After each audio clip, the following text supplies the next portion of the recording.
You're listening to The Dr. Shoup Show. The doctor's ready to see you now. Let's get back to improving your life with exclusive information and consultation. Here's Dr. Randy Shoup. And every time I see you grin, I'm such a happy individual.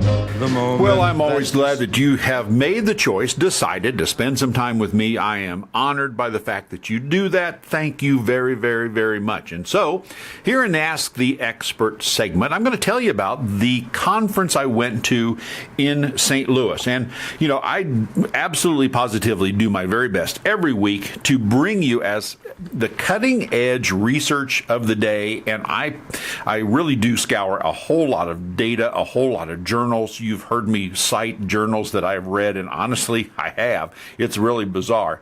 But I honestly can't get to everything. That's why I want you to go to the website at ddsradio.com. We update it every week.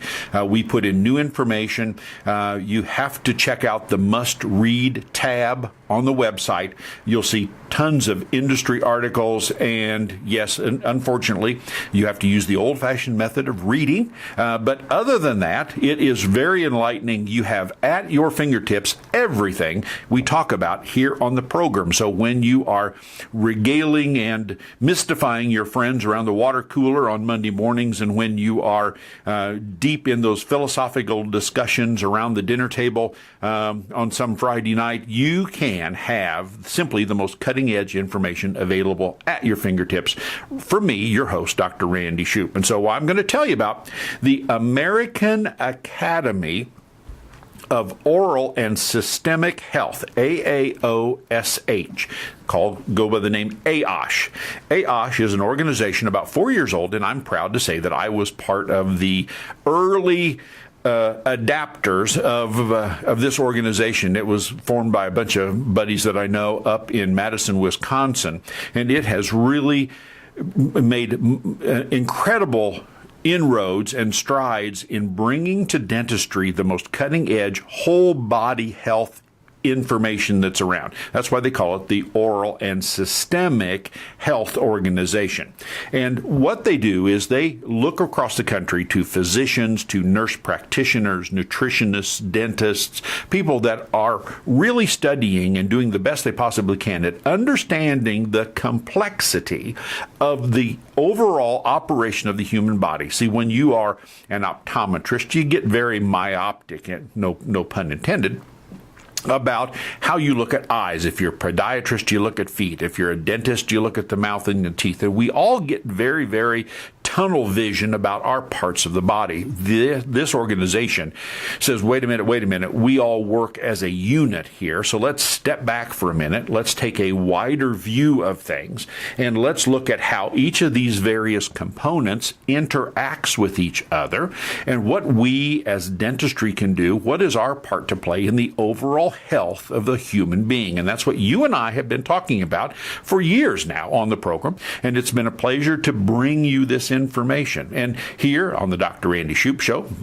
yours truly, your host, Dr. Randy Shoup, it has been truly an honor for me to do that. And today I'm going to give you a couple of statistical pieces of information that came from the St. Louis conference that will absolutely blow your mind. Here's number one. When you are born, I am born, all of us humans are born, we've talked about this on the program before, we are all completely sterile critters. We have human components, but we don't have anything else. But we all know, we've talked about it before, that we have to acquire bacteria on our skin. We have to get it from our primary caregivers to inhabit our gut so we can digest food. We have to have bacteria in our bodies, on our bodies, in order for us to function correctly. Here's the statistic, okay?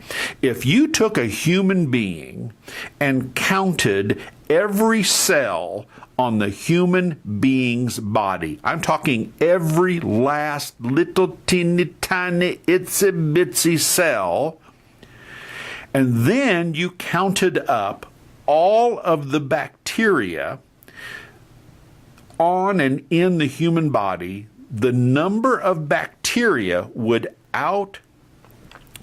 distance the number of cells by a factor of 10. There are 10 times more bacteria in and on your body than there are cells in your body. That is a massive discrepancy. Significantly greater amounts of bacteria than cells in your body. We know that the bacteria are necessary for you and I to function correctly. And because we have had the Genome Project, which has started to map the entirety of the human genome, that's all completed. They started out using, doing fruit flies and worms and bacteria, mapping out the gene code for those things. Now we have a completed gene code for the human body. Get this, the microbial, think of all those bacteria, and all those little bacteria have little nucleuses in them, and the little nucleuses in the bacteria cells have chromosomes in them, and they're circulating around your body. If you take the totality of all of the bacteria in your body, 10 times more than the number of cells, okay? Take all the chromosomal activity in those bacteria and compare it to the chromosomal activity in your human cells, all right? The bacteria chromosomes have a 150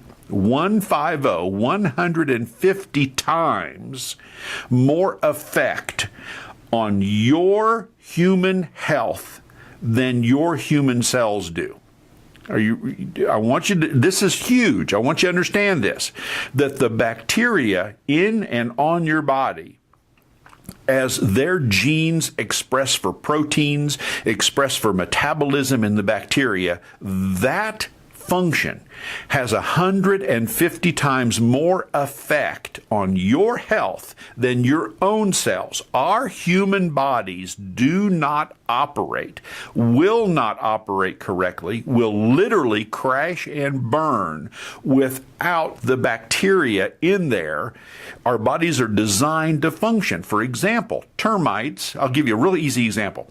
Termites, we know, eat wood. They're one of the few critters on the planet that will eat cellulose, wood. Now, do termites digest wood? They don't digest wood any more than you and I do. If a termite eats a 2x4 and you eat a 2x4, the little termite can't digest the 2x4, neither can you. What is there that makes the termite able to live off of the wood in your house? A bacteria in the termite's stomach eats the wood, not the termite. The termite lives off of the byproduct of the bacteria dissolving and digesting the wood. Okay? So the termite can't do it. It's the bacteria in the termite's stomach that allows him to do what he does. It is the same thing with human beings. So our bodies, the human body, is designed to function at its optimal health level based on the beneficial and healthy bacteria that's in your body. You can't live without it. It's critical for you to live healthy with it. You're listening to the Dr. Randy Shoup Show. I am your host, Dr. Randy Shoup, and I know you're sitting there right now with your minds completely blown out. I get it. I understand it. And you're probably scratching your head and you're going, nobody ever told me this stuff before. And that's why you listen to the program. You want to have this cutting edge information. It's absolutely fascinating. And here's another takeaway from St. Louis and the AOSH meeting. Our bodies are designed to operate at an optimal level based on having the right kind of bacteria in our body. They're called commensal bacteria. It's been another topic we've talked about before. Commensal are happy, healthy. They play nice with others. They'll hold hands. They'll sing Kumbaya with you. They're nice, friendly, great bacteria that do good things for you. As opposed to pathologic bacteria, which are mean critters that aren't really designed to be in your body. You pick them up from some places, but if you have a healthy balance of bacteria, the good bacteria see a couple of bad apples coming in and they knock them off and they kill them and they run them off or do whatever, and they don't ever take up residence. Our bodies are designed to operate with all the good bacteria, but we humans are wonderful. We have developed high institutes of screwing up our bacteria in our bodies. It is the screwing up of the bacteria in our bodies that throws all of our lives into a monkey wrench. For example, we've invented and drink soda, diet soda, high acidic products, high acidic fruit juices, high acidic foods, and it shifts the happy little fun bacteria in our gut that like to live in a neutral environment. Now they're swimming around in pools of acid.